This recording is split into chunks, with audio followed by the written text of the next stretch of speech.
दोस्तों, DM madam सज धज कर अपने रिश्तेदार के यहाँ शादी में जा रही थी। आज ड्यूटी पर से डीएम मैडम काफी लेट हो चुकी थी। शादी में पहुंचने में भी देरी हो रही थी, इसलिए वे तेजी में अपने रिश्तेदार यहाँ जा रही थीं। लेकिन इतने में ही उनकी कार का पीछे का टायर डगमगाने लगा। डीएम मैडम समझ चुकी थी कि आज तो देरी में और देरी होने वाली है। जैसे ही डीएम मैडम ने उतरकर पीछे का टायर देखा तो वह पंचर हुआ था। डीएम मैडम अपने नसीब को कोस रही थी, क्योंकि आज डीएम मैडम का ड्राइवर भी उनके साथ नहीं था। जब डीएम मैडम ने आसपास नजर फिराई तो वहां पर एक पंचर वाले की दुकान उन्हें दिखाई दी। डीएम मैडम ने भगवान को शुक्रिया अदा किया कि काश भगवान, शुक्रिया, आपने नजदीक ही पंचर की दुकान भेज दी।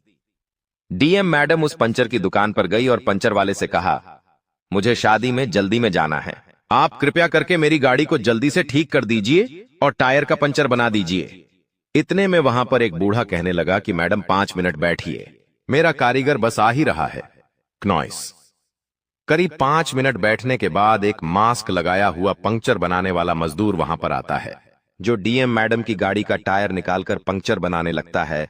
डीएम मैडम उस आदमी को देख रही थी। उन्हें अंदर अंदर कुछ अजीब सा महसूस हो रहा था। डीएम मैडम ने उस पंचर बनाने वाले मजदूर से पूछा कि तुमने मास्क क्यों लगा रखा है?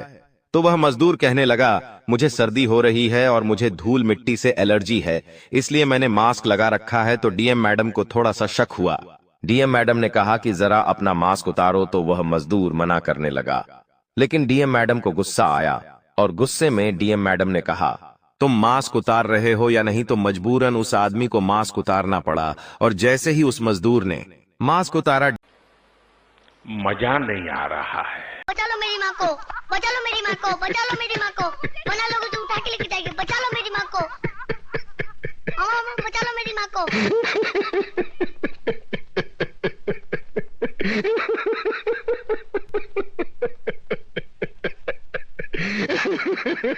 डीएम मैडम के पैरों तले जमीन खिसक गई। डीएम मैडम हक्का बक्का रह गई, क्योंकि वह पंचर बनाने वाला कोई और नहीं बल्कि उनका ही मरा हुआ पति था। आज से करीब 15 साल पहले एक हादसे में मर चुका था। डीएम मैडम अपने पति को जिंदा देखकर रह गई। डीएम मैडम ने अपने मरे हुए पति से पूछा कि तुम जिंदा हो, यह कैसे हो सकता है? लेकिन वह पंचर बनाने वाला मजदूर बिल्कुल चुप रहा और अपनी आंखें उसने नीचे कर लीं और फूट फूट कर रोने लगा। क्नॉयस डीएम मैडम ने कहा, रो क्यों रहे हो? मुझे बताओ, आखिर तुम जिंदा कैसे हो और तुम इतने सालों तक मुझसे दूर क्यों थे? लेकिन वह मजदूर पंचर बनाने वाला बिल्कुल चुप रहा। लेकिन जब डीएम मैडम ने जबरदस्ती उस मजदूर से पूछा तो उस मजदूर को न चाहते हुए भी अपना मुंह खोलना और उस मजदूर ने जो सच्चाई बताई उसे सुनकर आपके भी आंखों से आंसू आने लगेंगे। दरअसल दोस्तों, इस घटना के बारे में आगे जाने उससे पहले इस वीडियो को लाइक जरूर कर दे। बहुत ही सच्ची और आपके दिल को झकझोर करने वाली यह घटना है, इसलिए वीडियो को लाइक शुरू करें और नीचे कमेंट बॉक्स में अपनी राय जरूर दीजिएगा। अगर वीडियो पसंद आई हो तो लाइक करें और कमेंट बॉक्स में जय हिंद जरूर लिखिएगा। जो भी सच्चा देश प्रेमी है वो जय हिंद जरूर लिखिए। दोस्तों, यह घटना है आज से करीब 18 साल पहले की। मध्य प्रदेश के भोपाल शहर में दीपिका राठी नाम की एक लड़की कॉलेज में पढ़ाई कर रही थी। दीपिका एक सरकारी कॉलेज में अपनी पढ़ाई कर रही थी। उसके माता पिता की हालत काफी दयनीय थी। दीपिका के माता पिता मजदूरी करके अपनी इकलौती बेटी को पढ़ाया लिखवाना करते थे। लेकिन दीपिका का सपना था कि वो आगे जाकर एक डीएम ऑफिसर बने, एक पुलिस अफसर बने। लेकिन उसका यह सपना पूरा होना लगभग नामुमकिन था, क्योंकि इस सपने को पूरा करने के लिए लाखों रुपए की जरूरत पड़ रही थी। दीपिका को न चाहते हुए भी अपना सपना भूलना पड़ा। उसके माता पिता भी मजबूर थे। बेचारे क्या करते? किराए के मकान में रह रहे थे और मजदूरी करके जो पैसा बचाया था वह दीपिका की कॉलेज की पढ़ाई में सारा का सारा लगा दिया था। इतने में ही एक दिन दीपिका के लिए एक रिश्ता आता है। दीपिका के माता पिता को वह रिश्ता काफी पसंद आया, लेकिन दीपिका अब भी अपने माता पिता के साथ रहना चाहती थी और उनकी मदद करना चाहती थी। लेकिन दीपिका के माता पिता कहते हैं कि अब तो हम बूढ़े हो गए हैं और हमारा बस केवल एक ही सपना है कि तू अब अच्छे घर चली जाए। दीपिका के ससुराल वाले इतने आमिर नहीं थे, वो मध्यम वर्गीय परिवार से ही थे। जब दीपिका अपने होने वाले पति से मिली तो उससे केवल दीपिका ने एक शर्त रखी कि मैं शादी तो कर लूंगी, लेकिन शादी के बाद मैं अपने माता पिता का ध्यान रखूंगी और अपनी आगे की पढ़ाई भी जारी रखूंगी। तो दीपिका का होने वाला पति, जिसका नाम शुभम था, शुभम काफी अच्छा लड़का था, वह मान गया। कुछ समय बाद दोनों की अच्छे से शादी हुई। शादी के बाद दोनों एक दूसरे के साथ काफी अच्छे से रह रहे थे। धीरे धीरे करके दोनों को बीच में दोस्ती हुई और दोनों की शादी के बाद दोनों को अभी मजा आएगा ना भिड़ो। एक दूसरे से सच्चा प्रेम भी हो गया। दोनों एक दूसरे के लिए जान छिड़कने लगे थे। एक दिन शुभम ने कहा कि तुम्हारा सपना था डीएम ऑफिसर बनना, तुम अपना सपना पूरा क्यों नहीं करती? लेकिन दीपिका ने कहा कि मेरे इस सपने को पूरा करने के लिए करीब 4 से 5 लाख की जरूरत पड़ेगी और मुझे ये सब घर छोड़कर दिल्ली जाना पड़ेगा पढ़ाई के लिए। लेकिन शुभम ने कहा, तुम क्यों चिंता करती हो, पैसे की व्यवस्था मैं करूंगा। लेकिन दीपिका जानती थी कि उसके ससुराल वालों की इतनी ताकत नहीं थी। फिर भी शुभम ने हामी भर दी। शुभम कहने लगा कि तुम एक ऑफिसर बनो, मैं तुम्हारे साथ हूं। शुभम ज्यादा पढ़ा लिखा नहीं था। शुभम केवल मात्र 5वीं कक्षा तक ही पढ़ा हुआ था, लेकिन फिर भी अपनी पत्नी का सपना पूरा कर रहा था। शुभम एक फैक्ट्री में मजदूरी का कार्य करता था। महीने का करीब 10,000 से 12,000 वह कमा लेता था। कुछ दिनों के बाद शुभम ने दीपिका को 5 लाख दिए। दीपिका ने पूछा कि तुम यह पैसा कहां से लाए हो? तो शुभम ने कहा, तुम्हें क्या मतलब, तुम अभी केवल पढ़ाई पर ध्यान दो और दिल्ली जाओ और वहां से डीएम ऑफिसर बनकर ही लौटना। बेचारी दीपिका कुछ पूछ नहीं पाई। वह दिल्ली चली गई, जहां पर उसने खूब मन लगाकर पढ़ाई करी। उसने एक के बाद एक अपना यूपीएससी की परीक्षाएं पास करी और फिर इंटरव्यू भी दिया, जिसमें उसने सबसे अच्छे नंबर लाए और काफी अच्छी रैंक हासिल करी और वह एक डीएम ऑफिसर बनी। करीब 5 सालों की कड़ी मेहनत के बाद आज दीपिका एक डीएम ऑफिसर बन चुकी थी। जब यह बात शुभम को पता चली तो वह बहुत खुश हुआ।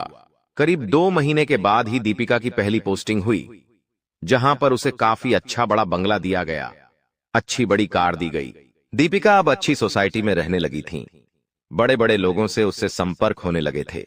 शुभम अपनी पत्नी की तरक्की देखकर काफी खुश था। दीपिका के साथ शुभम और उसके सास, ससुर और माता पिता सभी साथ में रह रहे थे। लेकिन शुभम इतना पढ़ा लिखा नहीं था, ना ही उसके पास इतने पैसे थे। शुभम ने अपनी घर बेचकर जो पैसे आए थे, वो उन पैसों को अपनी पत्नी को डीएम बनाने में खर्च कर दिए थे। जो पैसा RS 5,000 दीपिका को दिया था, वह पैसा शुभम ने घर बेचकर दीपिका को दिए थे, जिससे बेखबर थी दीपिका। शुभम को अपना मान सम्मान बहुत प्यारा था। शुभम भले ही यूं गरीब था, ज्यादा पढ़ा लिखा नहीं था, लेकिन उसे सबसे ज्यादा मान सम्मान से प्यार था। एक दिन जब दीपिका अपने सारे स्टाफ के गर्मियों और अपने कॉलेज के दोस्तों के साथ पार्टी कर रही थीं, तभी दीपिका के साथ शुभम भी मौजूद था। तभी दीपिका के कुछ दोस्तों ने बात ही बात में शुभम को एक ताना मार दिया और कह दिया कि अरे आप तो बहुत लकी हो गई, आप तो इतने गरीब थे लेकिन आपकी पत्नी ने आपके दिन बदल दिए। आपकी पत्नी आज एक डीएम ऑफिसर बन गई है। आप तो अनपढ़ हो और आपकी पत्नी एक डीएम ऑफिसर है। साथ ही दीपिका की कुछ सहेलियों से कहने लगी कि तुझे थोड़ा सा अपमान तो महसूस नहीं होता कि तू एक डीएम ऑफिसर है और है तेरा एक पति अनपढ़ है। तुझे बुरा तो लगता होगा, लेकिन दीपिका ने सबके सामने कहा कि आज मैं जो भी हूं केवल और केवल मेरे पति की वजह से हूं। मेरे पति ने ही मुझे एक डीएम ऑफिसर बनाया। वह नहीं होते तो आज मैं एक डीएम ऑफिसर नहीं बनती। लेकिन यह सारी बातें शुभम सुन रहा था। उसको काफी बेइज्जती महसूस हुई। शुभम बहुत ज्यादा गहरे विचार करने लगा था। शुभम काफी मासूम दिल का था। उसके दिल को छोटी सी भी बात ठेस चुभ जाती थी। उस पार्टी में कई लोगों ने ऐसी बातें करी थीं, जिसके चलते उसके दिल को काफी पहुंची थी। अगले ही दिन शुभम ने दीपिका से कहा कि चलो क्यों ना हम आप कहीं घूम फिर कर आ जाएं। शादी के बाद तो तुम दिल्ली चली गई थी और फिर 5 सालों बाद तुम अपने कामों में लग गई। हमें समय ही नहीं मिला। क्यों ना हम आसपास ही कहीं घूमने चले। तो दीपिका ने भी हामी भर दी। दोनों घूमने के लिए उत्तराखंड चले गए। उत्तराखंड में वे कई सारी जगह घूमे फिरे। उन्होंने 4 धाम की यात्राएं भी करी और अंत में वे ऋषिकेश पहुंचे। रात्रि के जब दीपिका और शुभम साथ में सो रहे थे, तभी शुभम ने काफी सारी प्यारी बातें दीपिका से कहीं। और दीपिका को कहा कि मैं तुमसे बहुत प्रेम करता हूं, तुम कभी भी मुझे मत भूलना। लेकिन दीपिका कहने लगी, तुम ऐसी बातें क्यों कर रहे हो? आज तुम बहुत अजीब अजीब सी बातें कर रहे हो। क्या हुआ तुम्हें? तो शुभम ने कहा, कुछ नहीं, कल सुबह जल्दी उठेंगे, हम रिवर राफ्ट करने जाएंगे। लेकिन दीपिका कहने लगी, तुम्हें तैरना नहीं आता, रिवर राफ्टिंग हम नहीं जाएंगे। लेकिन शुभम ने जिद करी और शुभम कहने लगा कि वहां पर सभी सुरक्षा के इंतजाम होते हैं, हम रिवर राफ्टिंग करने जरूर जाएंगे। मेरी यह काफी बड़ी इच्छा थी, तो न चाहते हुए भी दीपिका को शुभम की इच्छा माननी पड़ी। दीपिका तो एक एम ऑफिसर थी जिसे तैरना आता था, लेकिन शुभम को तैरना नहीं आता था। जून का महीना चल रहा था, गंगा नदी भी काफी उफान पर थी। अगले दिन जब सुबह सुबह वह ऋषिकेश में रिवर राफ्टिंग करने पहुंचे, तब दीपिका ने शुभम को कहा कि तुम बिल्कुल कसकर पकड़ना। और फिर जब वे लोग रिवर राफ्टिंग कर रहे थे तो उनको काफी मजा आ नाव रहा था।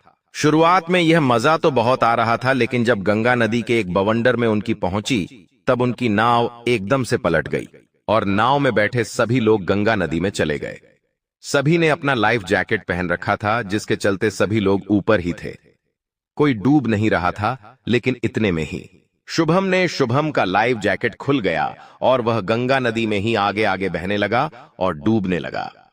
दीपिका जैसे तैसे तैरते तैरते वापस अपनी नाव में तो पहुंच गई, लेकिन जब उसने देखा कि उसका पति शुभम गंगा नदी में बह रहा है और उसका लाइफ जैकेट भी खुल गया है, तो वह हक्का बक्का रह गई। गंगा नदी काफी उफान पर थी और शुभम को बहाए ले जा रही थी और आगे जो बवंडर था, शुभम उसमें घुस गया। पानी का बवंडर बहुत ही खतरनाक होता है, जो शुभम को निगल ले गया था। जैसे तैसे दीपिका और बाकी के साथी किनारे पहुंचे और जैसे ही वह किनारे पहुंचे, उन्होंने शुभम को ढूंढना शुरू किया। सुरक्षा कर्मियों की भी सहायता ली, लेकिन शुभम कहीं नहीं मिला। सभी कह रहे थे कि जिस बवंडर में शुभम फंसा था, उस बवंडर से कभी कोई जिंदा वापस नहीं लौटा। अभी तक तो शिवम इस दुनिया को छोड़कर जा चुका होगा और इस बवंडर में जो फंसता है वह वापस मिलता भी नहीं है। दीपिका के हाथ पैर ठंडे पड़ने लगे थे। एल कि आखिर यह क्या हो गया, लेकिन दीपिका ने हार नहीं मानी। उसने अपनी डीएम के पावर का इस्तेमाल किया और कई बड़े बड़े अधिकारियों से बात करी, जिसके बाद कई घंटों तक बचाव कार्य शुरू किया गया। लेकिन शुभम का कोई अता पता नहीं चला, क्योंकि उस समय गंगा नदी का बहाव भी बहुत खतरनाक था। गंगा नदी एकदम से उफान पर आ गई थी। सभी लोग दीपिका को कह रहे थे कि अब तुम अपने पति को भूल जाओ, क्योंकि अब वह अब नहीं मिलने वाला। अगर गंगा मैया ने चाहा तो वह तुम्हें मिल जाएगा, लेकिन तुम उसे भूल जाओ, क्योंकि ऐसी हालत में कभी कोई वापस नहीं आता है और ना ही उसके शरीर का कोई हिस्सा उन्हें मिलता है। दीपिका पूरी तरह से टूट चुकी थी, क्योंकि जिस पति ने अपना घर बेचकर उसे एक डीएम ऑफिसर बनाया, आज वही पति उसका साथ छोड़कर जा चुका था। धीरे धीरे समय बीतता गया, महीनों हो गए, लेकिन शुभम का अता पता बिल्कुल नहीं चला। समय बीतता गया, साल बीतते गए, लेकिन शुभम का कोई अता पता नहीं चला। इस बीच दीपिका काफी अकेली पड़ चुकी थी। दीपिका के रिश्तेदार और दीपिका के माता पिता उसे कहते कि अब तू अपने लिए दूसरा साथी ढूंढ ले, कब तक अकेले अपना जीवन काटेगी। लेकिन दीपिका ने कह दिया था कि अब चाहे जो भी हो जाए, मैं कभी भी शुभम के अलावा किसी के बारे में सोचूंगी भी नहीं, क्योंकि शुभम ने मेरे लिए इतना बड़ा कार्य किया था। उसने मुझे एक डीएम ऑफिसर बनाया और वह मुझसे बेइंतहा प्यार करता था और मैं भी उससे करती हूं। मैं कभी भी उसके अलावा किसी के बारे में सोच नहीं सकती।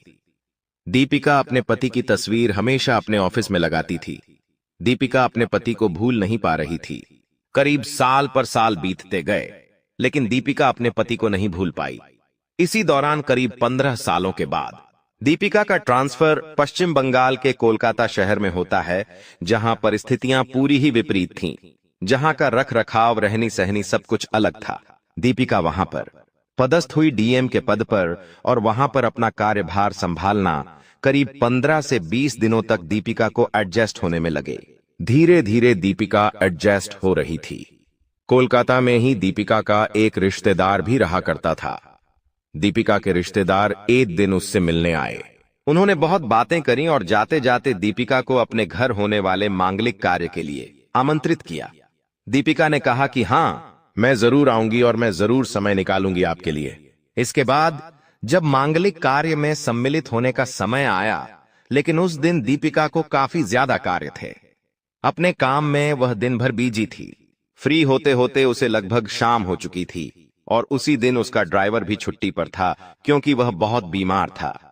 दीपिका अपनी कार को खुद ही चला रही थी।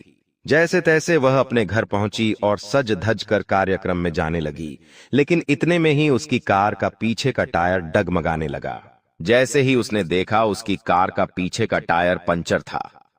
उसने आसपास नजर दौड़ाई तो वहां एक पंचर की दुकान दिखाई दे रही थी। उस पंचर की दुकान पर एक बूढ़ा बैठा हुआ था। उसने कहा, 5 मिनट बैठिए।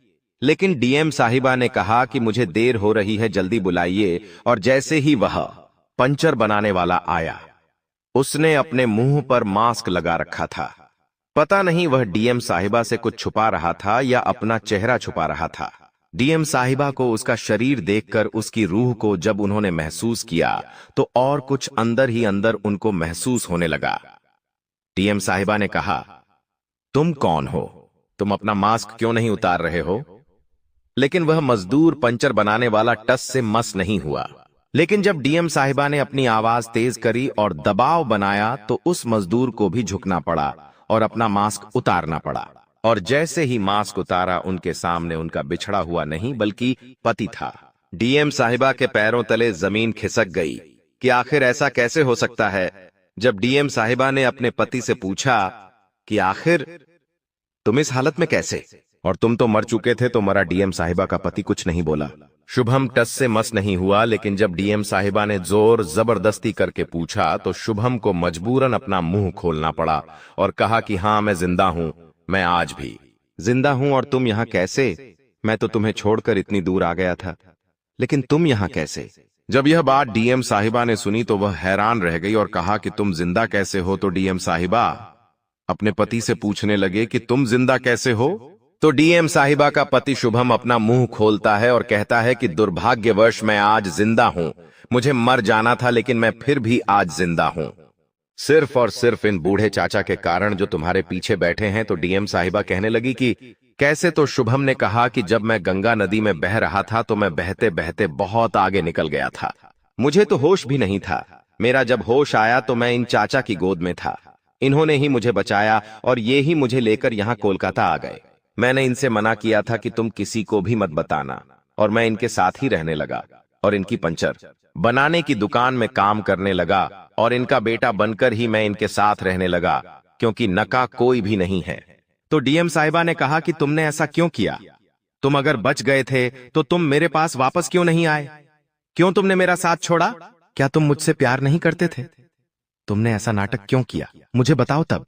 डीएम साहिबा के पति शुभम ने कहा कि मैं तुम्हें और जलीलित नहीं होने देना चाहता था। मैं तुम्हारे साथ रह रहा था तो तुम्हारा मान सम्मान कम हो रहा था। मेरे जैसा अनपढ़ आदमी एक डीएम साहिबा के साथ रहेगा तो उसे कितना अपमान सहना पड़ेगा। इसलिए मैंने तुमसे दूरी बना ली। मुझे पता था कि तुम भी मुझसे बहुत प्यार करती हो, लेकिन मजबूरन मुझे तुमसे दूर होना पड़ा, क्योंकि एक अनपढ़, एक गवार आदमी, एक गरीब आदमी, एक डीएम का पति है तो सब क्या सोचेंगे। इसीलिए मैं तुमसे दूर हो गया और मैंने मरने का नाटक किया और मैं फिर वापस नहीं आया। जब डीएम साहिबा ने कहा कि ऐसा किसने कहा, तुमने ऐसा सोच भी कैसे लिया, तो शुभम कहने लगा कि उस दिन पार्टी में कई लोगों ने ऐसी बातें करी और आए दिन कई सारे लोग ऐसी बातें बोलते थे। मैं सब सुनता था जब तुम्हारा मुंह चा हो जाता था। लेकिन डीएम साहिबा ने कहा कि मुझे लोगों से नहीं फर्क पड़ता कि वो तुम्हारे बारे में क्या कहे। मुझे पता है कि आज मैं डीएम हूं तो सिर्फ और सिर्फ तुम्हारे कारण। तुमने ही अपना घर बेचा और अब मुझे डीएम बनाया। अगर आज तुम नहीं होते तो मैं इस पद पर नहीं होती। आखिर तुमने ऐसा सोचा भी कैसे? मैं तुमसे इतना प्यार करती हूं। मुझे लोगों से नहीं मतलब, मुझे तुमसे मतलब है। तुम्हारे बिना मेरे 15 साल कैसे कटे तुम्हें नहीं पता। मैं कैसे एक दिन घुट घुट कर जिया है। मैं तो कब का अपने आप को खत्म कर लेती, लेकिन मैं हमेशा से तुम्हारे इंतजार में थी, जिसने ही मुझे तुम्हें तुम्हारे लिए जिंदा रखा है। डीएम साहिबा ने कहा कि तुम अब मेरे साथ चलो, बस बहुत हो गया और आगे से तुम ऐसा कभी सोचना भी मत। तब शुभम ने कहा, अब तक तो तुमने दूसरी शादी भी कर ली होगी। लेकिन डीएम साहिबा ने कहा, मैं हमेशा कुंवारी रह लेती, मैं हमेशा अकेली रह लेती, लेकिन मैं किसी का साथ नहीं सुनती, क्योंकि मैं तुमसे शिक्षा प्रेम करती थी और मैं तुम्हारे जाने के बाद भी किसी के बारे में नहीं सोचती। यह सुनकर शुभम के भी आंखों से आंसू आ गए। दोनों पति पत्नी 15 साल बाद वापस मिले। इसके बाद शुभम वापस से डीएम साहिबा के साथ रहने लगा।